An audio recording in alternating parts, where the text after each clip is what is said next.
Ashwin Parekh of Ernst & Young joins in to talk about that. Ashwin, hi. So 19 applicants so far. Just to get some of the moving parts in place first, how long do you think this entire process is going to take? And realistically, what is the chance of the Reserve Bank clearing more than a handful of them? I mean, how many do you think will make it the whole way?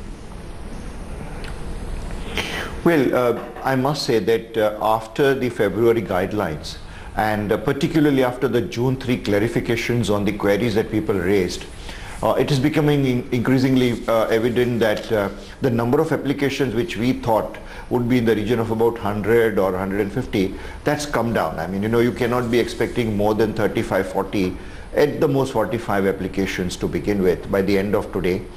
NBFC sector, I mean, looked very, very sort of hot till about, or very encouraging till about the guidelines came out.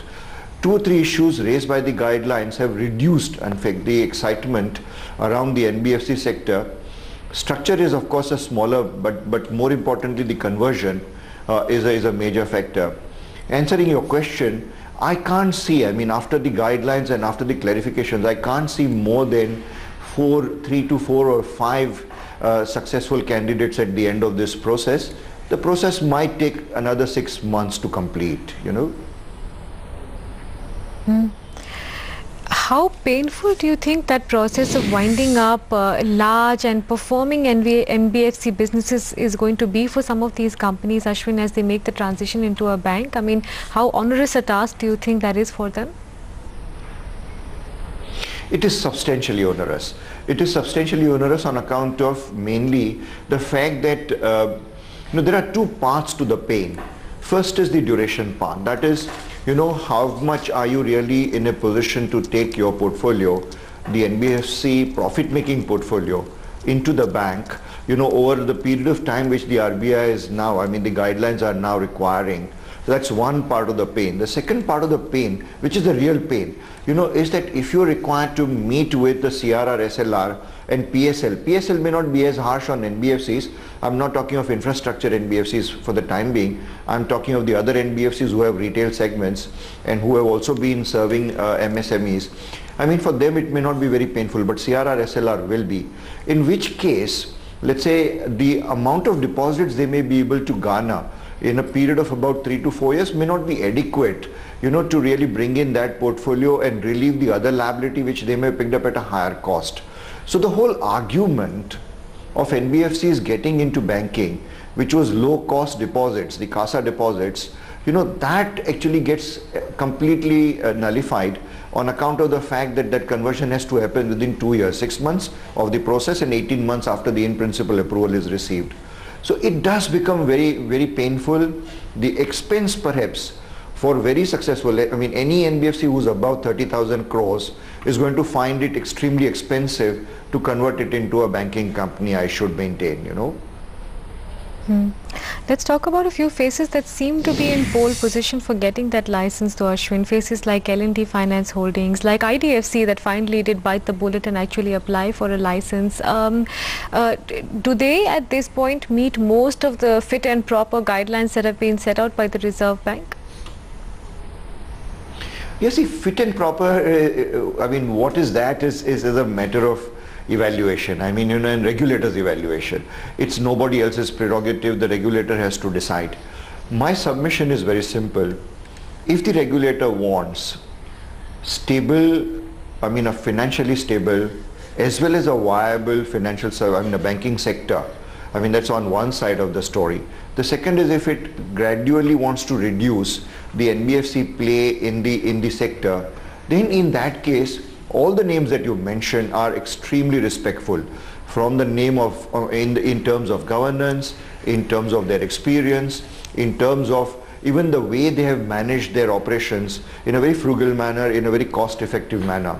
A good part of their borrowings are long liability which they raise at a higher cost than CASA, but they manage their portfolio so very well. So those are the factors. If the regulator were to consider those factors, then these names have very good chance. I mean, they are the most respected names, that you could ever think about. But on the other hand, if you look at the issue of conversion, because they are all large-sized organizations, for them to convert into a banking company with all the guidelines, requirements and the clarifications which has been rendered, it's going to be really difficult, I should say. There were some dark horses as well, Ashwin. Videocon, for instance, that admitted they were looking to apply for a license and may even look at tying up with an MNC bank in order to do that. How favorably do you think the Reserve Bank would look at something like that? I mean, an industry or a corporate that has no real history or leaning towards banking but is willing to tie up with an MNC bank that may actually have much deeper roots with regards to banking. Well, basically the whole issue will come down finally to, not just this particular name that you mentioned, but for each and every person who's applying, he will have a valid story. I'm very convinced that he will have a very proper, very convincing, kind of a plan to put forth before the regulator. Now, there are 2 or 3 issues. One is the regulator cannot really create so many banks all at the same time. And the reason is very simple. If he were to do so, then he will have to really monitor these banks so closely.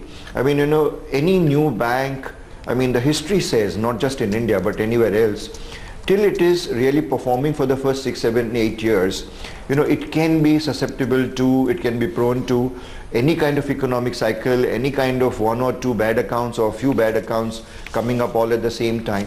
These things have to be observed. The regulator has to be very mindful of that.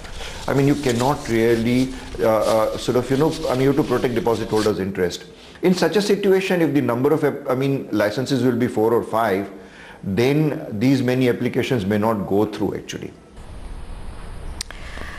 There have been some, Ashwin, that have taken the call not to go ahead and apply for that license, something like M&M Financial, for instance. Do you think the turf changes significantly for some of these NBFCs, or if they have had and enjoyed a well-entrenched business, in the key categories they function in, they should not face too much pressure on their business performance? See, this is exactly the point. I mean, I'm really glad, the NBFC sector, the entire NBFC sector, when it read the guidelines and the clarifications, was really at pain, to understand what exactly is going on in the regulator's mind.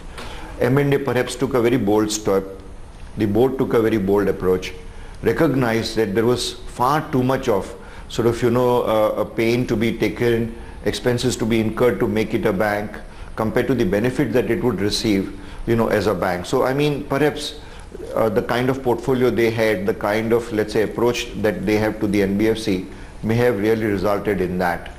The other NBFCs have gone ahead and applied, but I can assure you, they also, in some form or the other, are expecting the regulator to consider, to really be a little more liberal in regards, and recognize that there is a substantial amount of pain involved in converting that successfully, a profitable, highly profitable NBFC into a bank organization with a medium to long-term expectations. I mean, how do you really answer your shareholders who are looking at some kind of a short to medium-term play as well, So it does become a little difficult, I would say. Okay, Ashwin, we'll leave it there. Appreciate you joining in with your thoughts this morning. Many of these NBFCs likely to remain active today, last day for filing for that banking license.